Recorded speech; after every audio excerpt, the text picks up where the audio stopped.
नमस्कार, मैं हूं पल्लवी सिंह। आप देख रहे हैं आर्यन न्यूज। रुक करेंगे राजस्थान की कुछ बड़ी खबरों की ओर।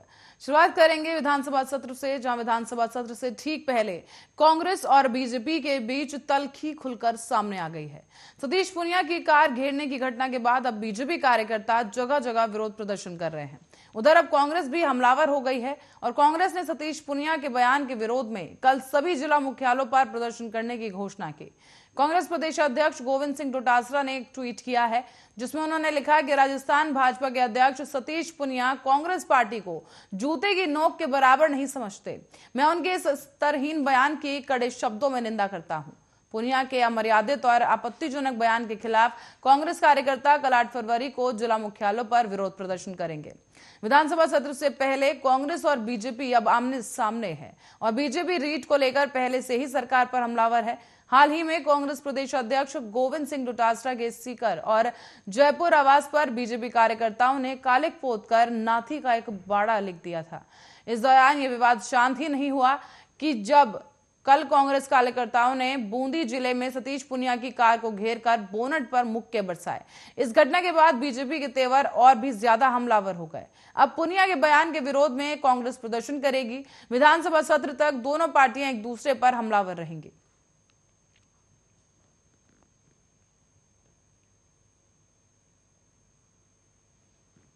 तो वहीं बीजेपी प्रदेश अध्यक्ष सतीश पूनिया को बंदी में, आपको बता दें, बूंदी में कांग्रेस कार्यकर्ताओं की ओर से काले झंडे दिखाने और गाड़ी पर हमले के विरोध में अब बीजेपी ने कांग्रेस के बड़े नेताओं को घेरना शुरू कर दिया है। कांग्रेस और समर्थक विधायकों का जयपुर के 5 सितारा लीला पैलेस होटल में जहां चिंतन शिविर चल रहा है, जिसमें मुख्यमंत्री अशोक गहलोत, प्रदेश कांग्रेस अध्यक्ष गोविंद सिंह डोटासरा, प्रदेश कांग्रेस प्रभारी अजय माकन समेत सरकार के तमाम मंत्री और कांग्रेस विधायक मौजूद रहे। उसी होटल के बाहर बीजेपी युवा मोर्चा और महिला मोर्चा ने हनुमान चालीसा के पाठ का विरोध कर प्रदर्शन किया है। साथ ही आपको बता दें, महिला मोर्चा प्रदेश अध्यक्ष अलका मुंदंडा और भाजपा प्रदेश अध्यक्ष हिमांशु शर्मा, विधायक रामलाल शर्मा समेत कई नेता इस विरोध में प्रदर्शन कर शामिल हुए। वंदे मातरम, जय श्री राम, सतीश पूनिया जिंदाबाद के नारे लगे और इसके साथ ही सीएम और पुलिस के खिलाफ बीजेपी कार्यकर्ताओं ने जमकर नारेबाजी की। बीजेपी प्रवक्ता और विधायक रामलाल शर्मा ने कहा है कि सरकार के इशारे पर पार्टी प्रदेश अध्यक्ष सतीश पूनिया पर हमला किया गया और पूरी भाजपा में इससे आक्रोश है। दोबारा ऐसी घटना नहीं होनी चाहिए। पूनिया ने कहा है कि शांतिपूर्वक विरोध दर्ज कराना है। एक तरफ रीट परीक्षा में पेपर लीक में मंत्रियों की मिली भगत के आरोप लगने पर SC/ST एक्ट और राजद्रोह की धाराओं में मुकदमा दर्ज कर एक युवा को प्रदेश में जेल भेज दिया जाता है। दूसरी तरफ राष्ट्रीय पार्टी के प्रदेश अध्यक्ष पर हमला होता है, उससे बुरा व्यवहार, गाली गलौच और गाड़ी पर पत्थरबाजी होती है, तो उस मामले में हल्की धाराओं में यानी कि 323, 341 में मुकदमा दर्ज किया जाता है। बीजेपी चाहती है कि 307 की धारा में मुकदमा दर्ज कर आरोपियों को जल्द गिरफ्तार किया जाए, सरकार माफी मांगे, दोबारा ऐसी घटना ना हो।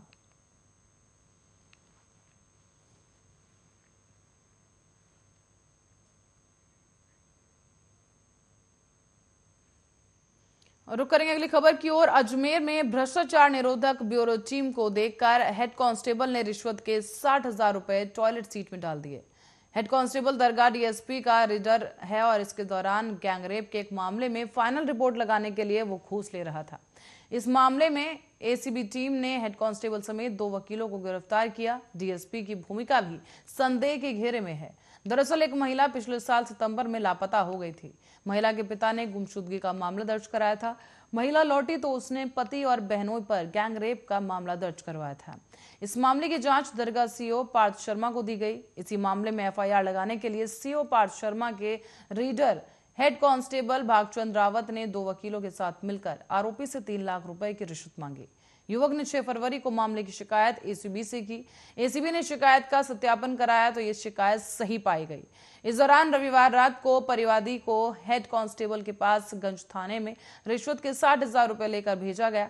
रिश्वत लेते ही रीडर पीछे से दरवाजे से भाग निकला और इसके बाद पीछे पीछे टीम भी उसके घर पहुंच गई। हेड कांस्टेबल ने घूस की राशि को टॉयलेट सीट में डाल दिया। ACB टीम ने रुपए बरामद कर कांस्टेबल को पकड़ लिया है और फिलहाल इस मामले में अजमेर के अर्जुन लाल सेठी नगर के रहने वाले वकील मनीष शर्मा और आदर्श नगर निवासी कुशाल सिंह राव को भी गिरफ्तार किया गया है।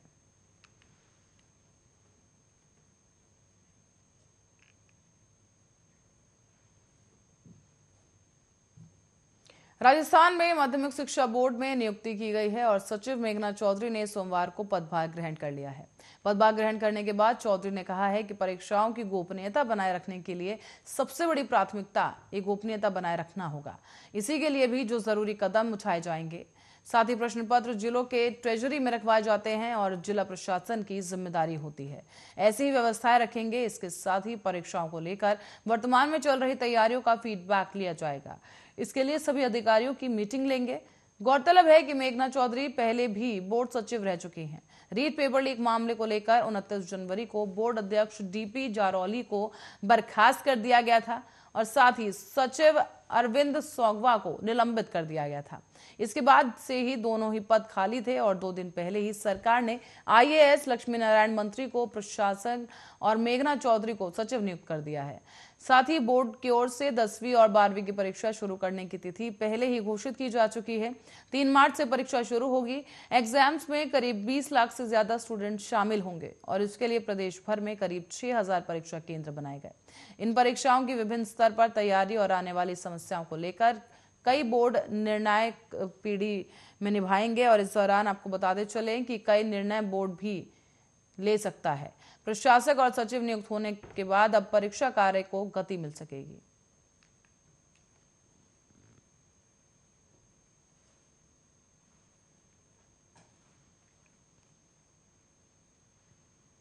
राजस्थान के पूर्व मुख्यमंत्री और भाजपा नेता वसुंधरा राजे ने Rajasthan eligibility examination for teachers यानी रीट का पेपर लीक होने के मामले में राज्य सरकार पर निशाना साधा है। उन्होंने मीडिया रिपोर्ट साझा करते हुए मुद्दे को उठाया। वसुंधरा ने इस मामले में एक ट्वीट भी किया। उन्होंने लिखा कि कोषागार में रखे गए प्रतियोगी परीक्षाओं के प्रश्न पत्र किसके कहने पर शिक्षा संकुल में रखे गए थे? कोचिंग संचालक स्ट्रांग रूम में आखिर कैसे पहुंचा? इससे साफ है कि पेपर लीक मामले में इसके तार सरकार से जुड़े हुए हैं। उन्होंने कहा कि बोर्ड के पूर्व अध्यक्ष पहले ही बता चुके हैं कि रीट का प्रश्न पत्र राजनीतिक दबाव में लीक किया गया है। भाजपा नेता ने कहा कि राज्य की कांग्रेस सरकार को युवाओं से माफी मांगनी चाहिए और दोषियों को सजा देनी चाहिए। बता दें कि रीट पेपर लीक मामले के लिए जांच की जा रही है और इस जांच के लिए स्पेशल ऑपरेशन ग्रुप यानी एसओजी को जांच सौंपी गई है और इसका गठन किया गया है।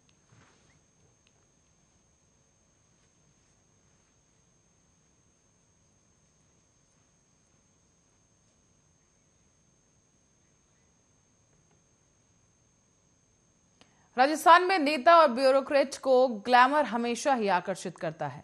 खूबसूरत अदाओं के जाल में फंसे कई बड़े नेताओं और ब्यूरोक्रेट जेल तक काट चुके हैं।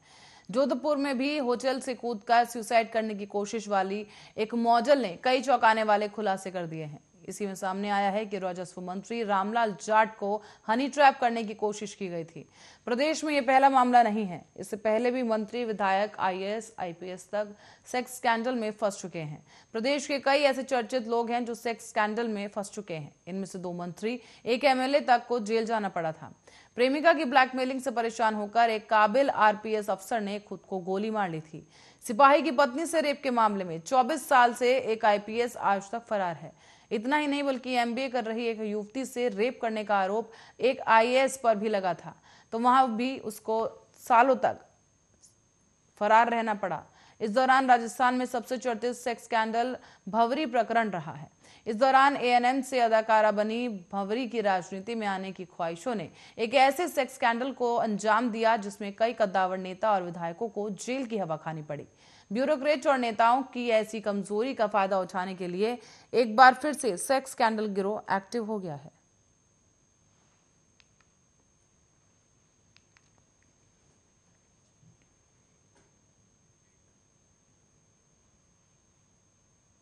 और राज्य में 5वीं का एग्जाम फिर से बोर्ड पैटर्न पर होगा। इस बार आपको बता दें कि इसके लिए शिक्षा विभागीय पंजीकीय कार्यालय ने परीक्षा के लिए तैयारी शुरू कर दी है।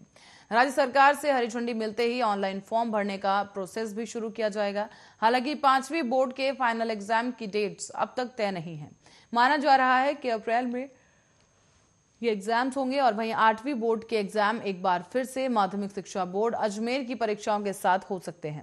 खास बात यह है कि इस बार 5वीं बोर्ड एग्जाम देने वाले स्टूडेंट्स दूसरी के बाद ही सीधे बोर्ड पैटर्न पर एग्जाम देंगे और पिछले साल राज्य भर में करीब 14 लाख स्टूडेंट्स 5वीं बोर्ड में थे।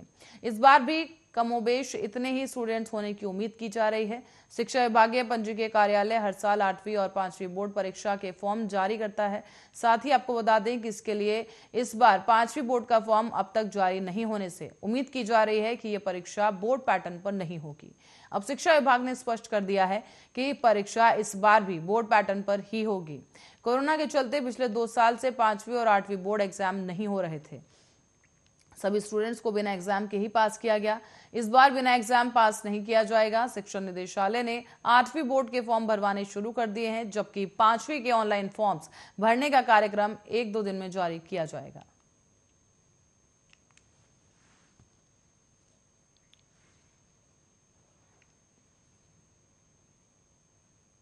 और भारत पाक बॉर्डर पर तस्कर को सीन रिक्रिएट करने के लिए लेकर गई एसओजी, पुलिस और बीएसएफ को 35 करोड़ रुपए की हेरोइन बरामद हुई है। तारबंदी के पास खेत में एक कट्टा झाड़ियों में दबा हुआ मिला। टीम की नजर पड़ी और खोला गया तो 14 किलो 740 ग्राम हेरोइन बरामद की गई। हेरोइन कौन यहां लाया, इसकी जांच फिलहाल की जा रही है। दरअसल फरवरी 2021 में 7 किलो और जुलाई में 22 किलो हेरोइन पकड़ी गई थी। इस हेरोइन तस्करी में एसओजी ने पंजाब के तस्कर कमलजीत को गिरफ्तार कर लिया था। SOG ASP Kamal Singh, गंडरा road police और बीएसएफ जवान रविवार को पंजाब के तस्कर को सीन रिक्रिएट करने के लिए पांचला सरहद में तारबंदी के पास के धोरों में ले गई थी। इसी दौरान झाड़ियों में एक कट्टा दिखाई दिया। जब कट्टे को खोला गया तो उसमें 14.740 किलो हेरोइन बरामद हुई। एसओजी ने हेरोइन को जब्त किया है। बताया जा रहा है कि हेरोइन की खेप कई महीने पुरानी है।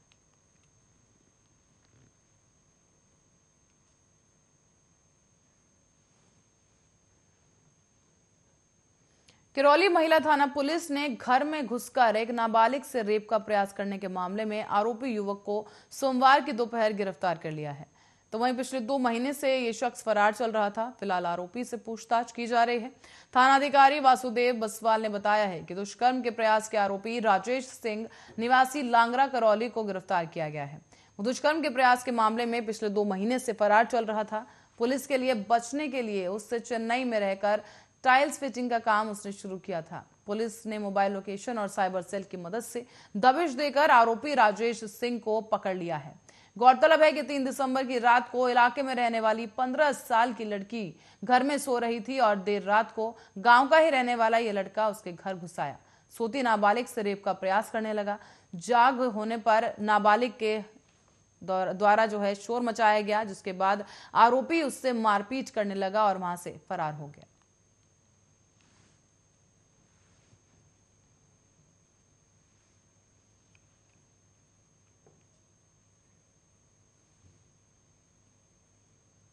तो वहीं राजस्थान में रविवार को कोरोना वायरस संक्रमण के 4,509 नए मामले सामने आए हैं, जबकि संक्रमण से 7 मरीजों की इस दौरान मौत हो गई। स्वास्थ्य विभाग ने इसकी जानकारी दी है। चिकित्सा और स्वास्थ्य विभाग के अनुसार रविवार शाम तक राज्य में कोरोना वायरस के 4,509 नए मामले सामने आए हैं। आंकड़ों के अनुसार राज्य में 9,792 और लोग संक्रमित से मुक्त हो गए हैं। इसी दौरान बता दें आपको कि राज्य में 45,893 वायरस संक्रमित उपचाराधीन हैं। विभाग के अनुसार इस संक्रमण से 7 और लोगों की मौत के बाद अब कुल मिलाकर 9,379 लोगों की मौत हो चुकी है।